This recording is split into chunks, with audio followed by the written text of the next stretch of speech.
Hello everyone. So, as you might have read the title, I'm actually an Adventure 390 owner. I just borrowed a Royal Enfield Himalayan 450 for a ride with Royal Enfield. KTM 390 Adventure owner, 2025 KTM 390 Adventure X to be precise, which is the direct competition for this Himalayan 450. So I've owned the 390 Adventure for the last 5 months now, 4 or 5 months, done around 4,000 kilometers. And this is my first time on a Himalayan 450. I have done close to 150 kilometers if I'm not wrong. Let me check the trip meter. How do I toggle this? Wait a minute.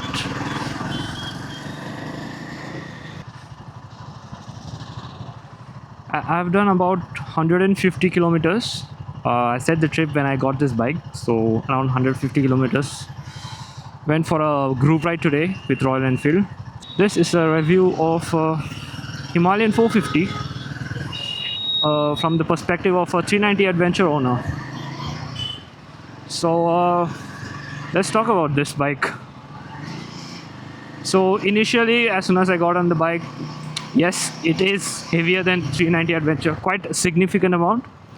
In paper, it doesn't sound much because it's like, I don't know, 15 or 17 kgs more. But yes, when you get it off the stand, you immediately feel the weight. And it also looks a bit substantial because of this tank. It's really wide. When compared to the 390 Adventure, it's more slim around that waist area. So yeah, it does feel bigger than the 390 Adventure. Surprising thing is, as soon as I started moving, you don't feel the weight much unless you're doing low speed maneuvers.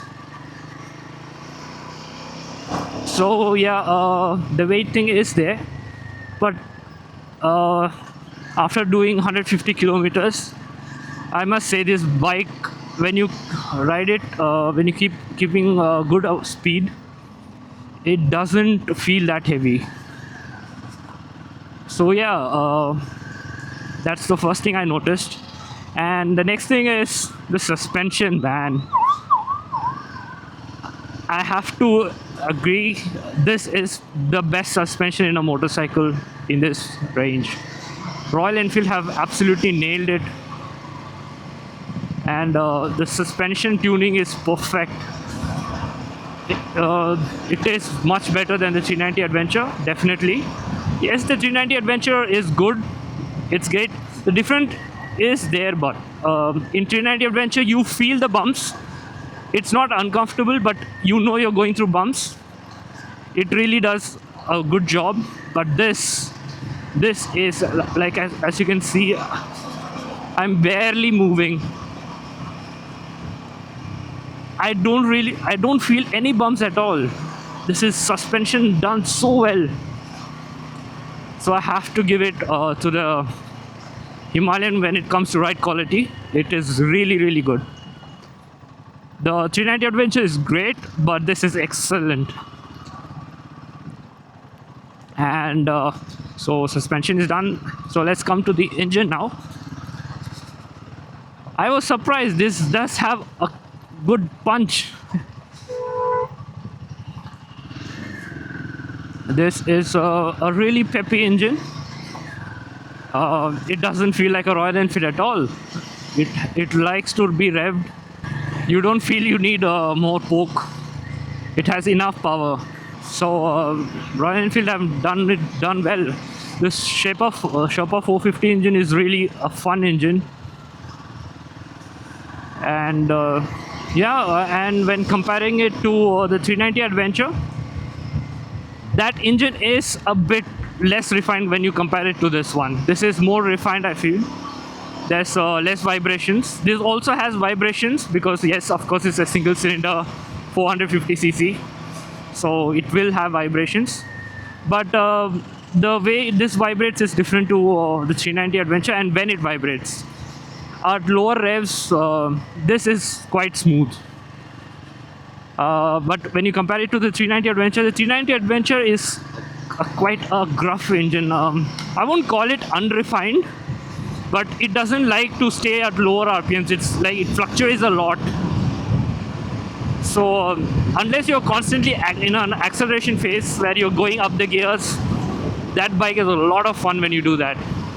And it feels at home, and that's how KTM have worked on the engine like that. So that's a big advantage of the 390 Adventure. Is I won't call it an advantage if that's your way of riding, darting to traffic at always accelerating. There's no better bike than that. That engine is a lot of fun. Yes, this can also like go fast if you want.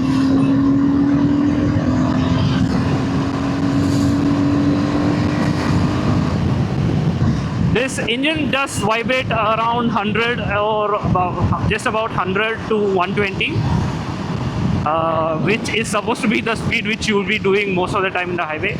The vibration is not uncomfortable, but you do notice it. After 120, it's gone. It feels smooth, and below 100, it's nice. So that's one thing about this. And the 390 Adventure is just the opposite. It vibrates a lot between 4,500 to 5,500 RPM is that band where the foot pegs start to vibrate, and that's when you're doing like 80 kilometers per hour speed. So basically city speeds. So usually I stay up one gear up to avoid that vibration area. And once you are doing 100 and 120, surprisingly it's quite vibration free. It's smooth, it becomes smooth. So yeah, that's the difference in the character, the way the engines are tuned. And what else? So yeah, and in terms of features, yes, the 390 Adventure packs a lot more features, a lot of features. This instrument cluster is quite nice, I like it, but when you compare it to the 390 Adventure, that is a lot better, a lot clearer to read. It's well laid out, a lot more modern looking. This is nice, decent, and it does the job. But yes, the 390 Adventure's screen is a lot better. And in terms of comfort, so in terms of comfort, I heard from a lot of reviews. Actually, I am 6'3", so I'm a really tall guy, and I have really long legs and a short torso. So my legs are really long for my height. So you can even guys like 6'4", 6'5", I think I'll be in that range when it comes to leg length. As you can see, I'm touching this tank extension, and I'm sitting almost at the end of my seat. Almost, I'm touching the rear seat. So I think in long term, like long rides and stuff, I might be a little uncomfortable. If you're below 6'3", you should be fine. And in terms of height, surprisingly, the 390 Adventure feels a lot more roomier. The foot peg to seat ratio, the rider's triangle, is better on the Himalayan, so the legs are not that bent. On the 390 Adventure, it's more bent, but it's more spacious. I feel it's more roomy the way the tank is. It's more slim as a bike, so you get a lot more room when you compare it to this. It's just a personal thing. People with different height will feel differently about it. But both of them are comfortable. I feel there's not much difference in that. And yeah, this is a great bike to go touring on. I feel it's like really stable at higher speeds. Loves sitting at 100 kilometers per hour. Yes, while riding in traffic, when you're switching lanes and trying to overtake, you do put a bit of effort, but it's all about getting used to it. When you compare it to the 390 Adventure, the 390 Adventure feels like a tall Duke. It is really fun. It's a great street bike actually. Though it's an adventure bike, it handles just like a street bike. So since we're talking about handling, let me go a bit deeper. This bike is surprisingly good for its size. The way it handles, it really is very composed. and very stable when you corner. Yeah, this bike loves that long flowing corners. Yes, try it switch back like chicanes and stuff. You do have to put a bit of effort because from left to right, as this bike is a bit top heavy. The 390 Adventure is almost like a sport tourer, especially the X with the 19-inch. You don't need to put any effort. It just goes where you want it to go. You can just flick it around. You can really corner well with that bike. So if sport touring is in your mind, I think there's no better bike than that. 390 Adventure for me scores better marks because it's more versatile. Because this is a great touring bike. There's no two way about it. It does touring really well, and if you're going to be touring most of the time, I think this is the bike for you. But the 390 Adventure is a great all-round bike. It does touring well. It's great in the city, and it's great on the highways as well.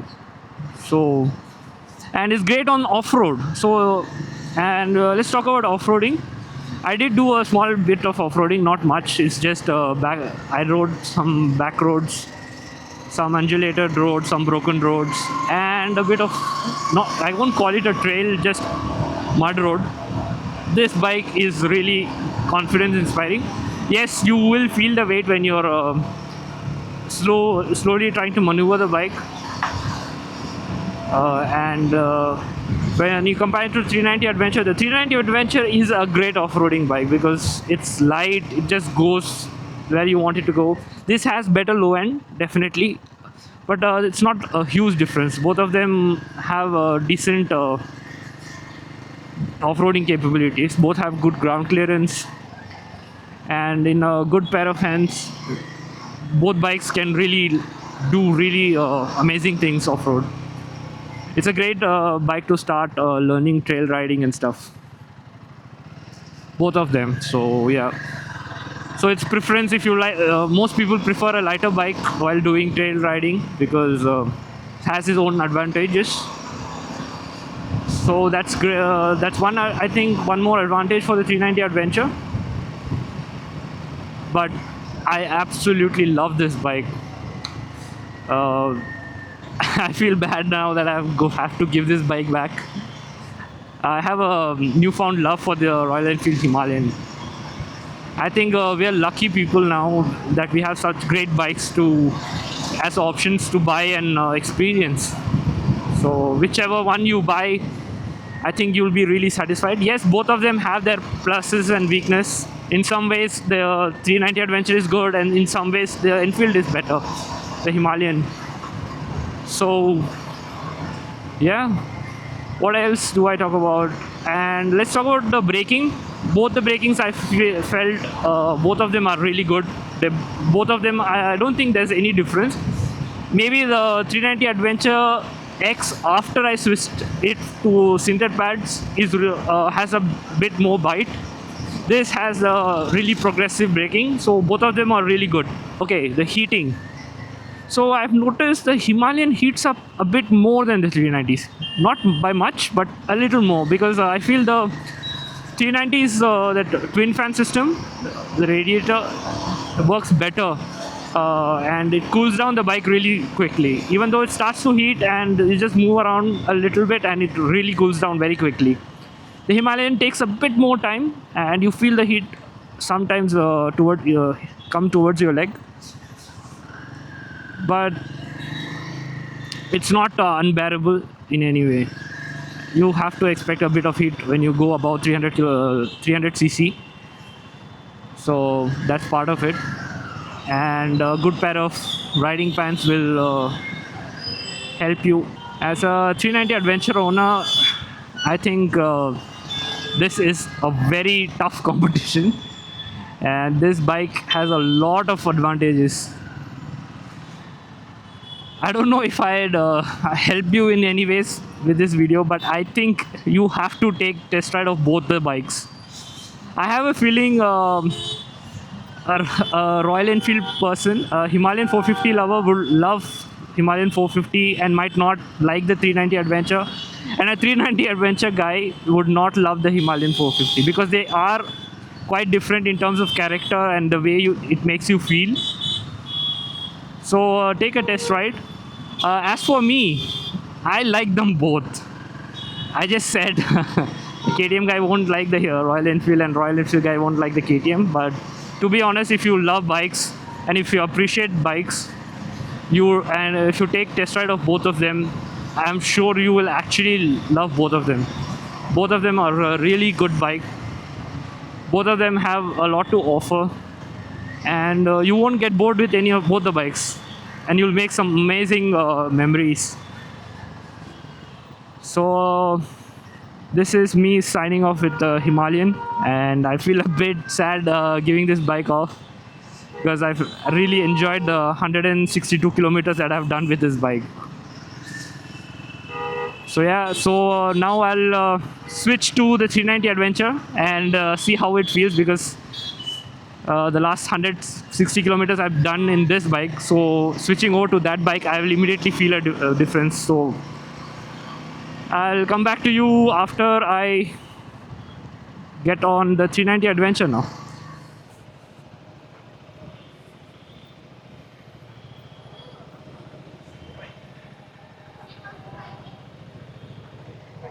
Hello.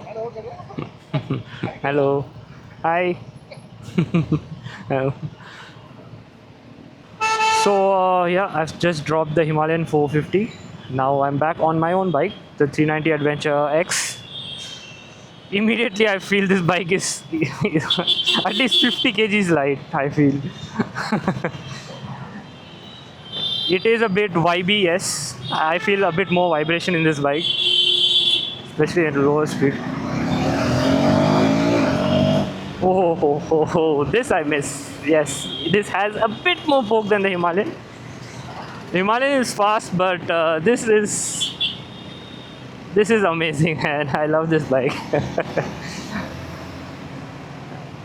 This feels really light. Like I can really like flick. It just falls into its place. You want to go right, it will go right. Oh, the quick shifter, man! I love. I was initially not that quick shifter was not the number one thing in my list, but once you experience this, it's like nothing else. It's so much fun. The clutches up and down shift, it happens like so quickly, and KTM's quick shifter is quite good now. It's smooth. There were issues with the previous generation where it was very inconsistent. Initially, when I bought this bike before the first service, I felt yes, it was a bit a bit inconsistent, but now it's smoothened out quite a bit. So yeah, the quick shifter on this is really nice. It's a really nice feature to have. Once you experience it, it's a lot of fun. You want it every time. And yeah, this bike is at lower speed a bit vibey. Yes, it vibrates a bit.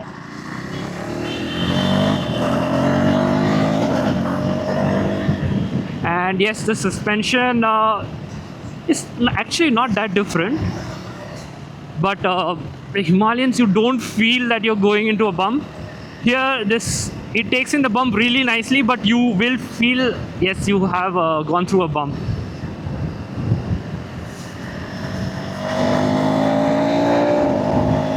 Oh yeah.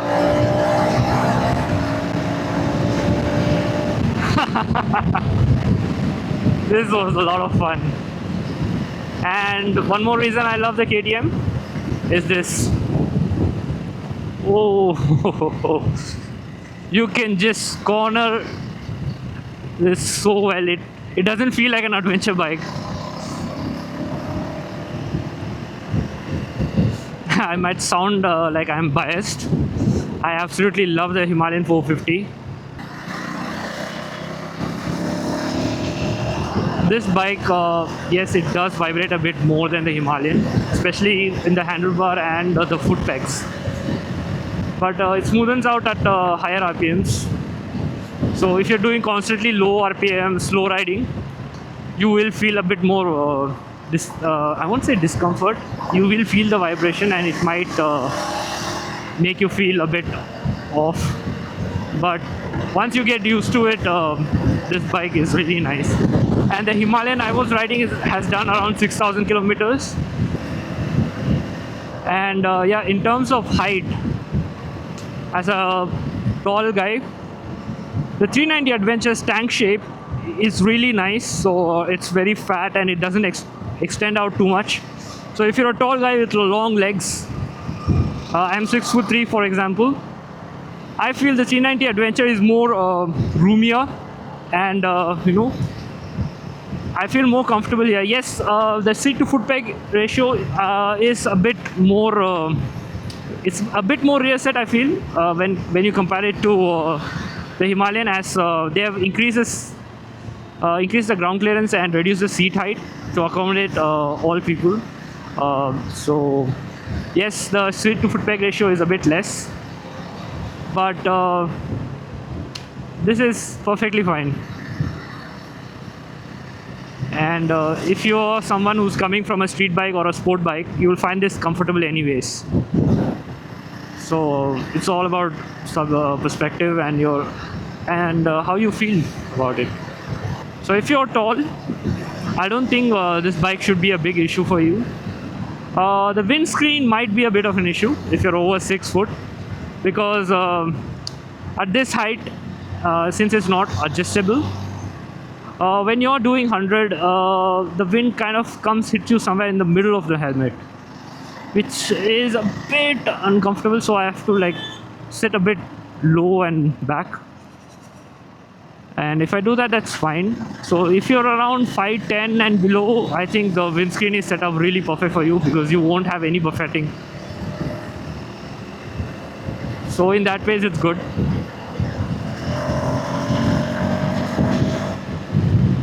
Yeah, man. The Himalayan is a great touring bike. This is a better street bike.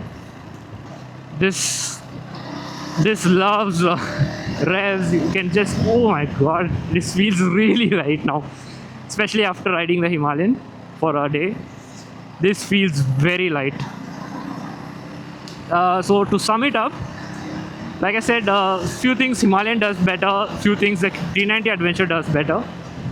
So what does the Himalayan do better? Himalayan is a better tourer, definitely. So if your purpose is mostly touring, if you're going to go out like on long rides at least 2 to 3 times a month, I think the Himalayan is slightly better bike. But if you're going to do mostly city riding and occasional touring and occasional off-roading, I think the 390 Adventure is the better bike in terms of that, if that's your need. And yeah, in the city, this is so much fun, man. This is so much fun.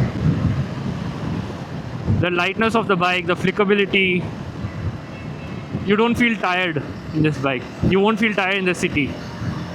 And it does really well in the highways as well. The engine actually loves sitting at 100 to 120 kilometers per hour, and even more actually. It does 130, 140 effortlessly. So if that's your average cruising speed, then it's actually a great bike.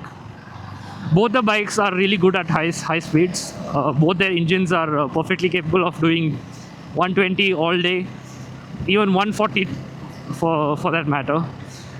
But if you are doing 140, be safe, because 140 in India is not that safe. But yeah, be a responsible rider. Speed up only when you feel it's safe, because one big pothole is enough to unsettle the bike at 140. So yeah, be careful about that. So yeah, in terms of highway riding, yes, the Himalayan has an edge, but this does it well as well. And in terms of street and city riding, I feel this bike is the better one. And in terms of off-roading, both are good, but both do it very differently. This is light, and I feel this is a bit more confidence-inspiring.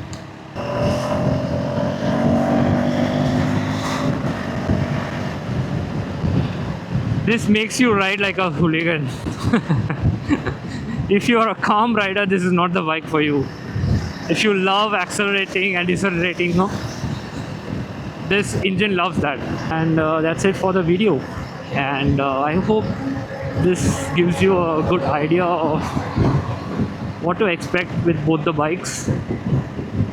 Both of them are really amazing bikes. Yeah, that's it for this video. I hope this idea gives you a good idea. This video, oh my god,